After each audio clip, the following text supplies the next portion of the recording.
According to a whistleblower, Facebook once built a censorship tool to win over China. Apple's rumored smart home hub has reportedly been delayed. And Doge has reportedly started rolling out a custom chatbot to automate some government tasks. It's Monday, March 10th, and this is Engadget News.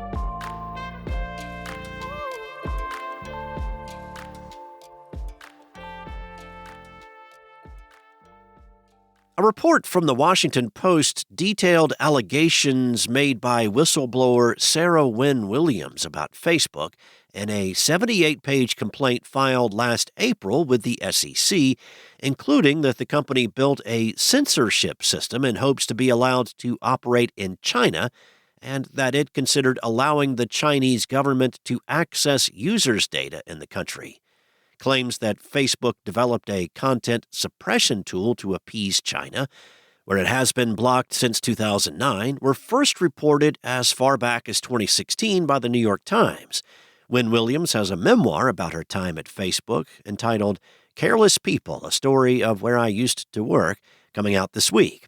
Wynne Williams, a former Facebook Global Policy Director who was fired in 2017, said in the complaint that the company formed a team in 2014 focused on creating a version of Facebook that would comply with China's laws under the codename Project Aldrin. In addition to building a censorship system, it was reportedly proposed during negotiations with Chinese officials that the company allow a Chinese private equity firm to review content posted by users in China, and that Facebook hire hundreds of moderators dedicated to the effort of squashing restricted content. In a statement to the Washington Post, spokesperson Andy Stone said the company's past interest in the Chinese market is no secret, and that CEO Mark Zuckerberg had announced a move away from these efforts in 2019. But Wynne Williams' complaint paints a fuller picture of how far Facebook, pre-Meta, was allegedly willing to go to gain a Chinese user base. Zuckerberg has since become vocal about free expression and made changes to how Meta's platforms approach moderation. Earlier this year, Zuckerberg announced that Facebook and Instagram would end fact-checking and instead adopt X-style community notes. It may be a while still before we see that smart home hub that Apple is rumored to be working on. According to Bloomberg's Mark Gurman, the company has postponed the announcement of the upcoming product due to the issues it's run into developing its smarter Siri. Gurman reported last month that the release of Apple's upgraded Siri may be delayed, and Apple confirmed as much in a statement to Daring Fireball last week, saying it expects to roll out Siri's more personalized features in the coming year. Gurman previously reported that the first version of the smart home display could be revealed as soon as March.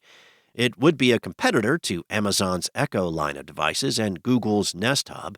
While a March release is looking unlikely, Gurman reports that Apple is now allowing some employees to test it at home.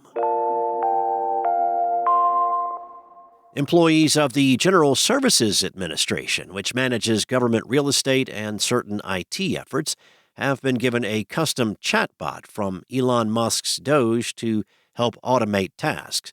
That's according to a new report from Wired, with an internal memo telling workers it can be used to draft emails, create talking points, summarize text, write code. The chatbot, GSAI, gives users a choice of three models: Claude HiQ 3.5, the default, Claude Sonnet 3.5 V2, and Meta Llama 3.2, and is ultimately meant to be used to analyze contract and procurement data. The GSA is one of the many agencies that have been affected by the federal government's mass job cuts and has so far let go upwards of 1,000 workers, according to sources telling NPR in a report published last week. That includes roughly 90 people from its tech branch.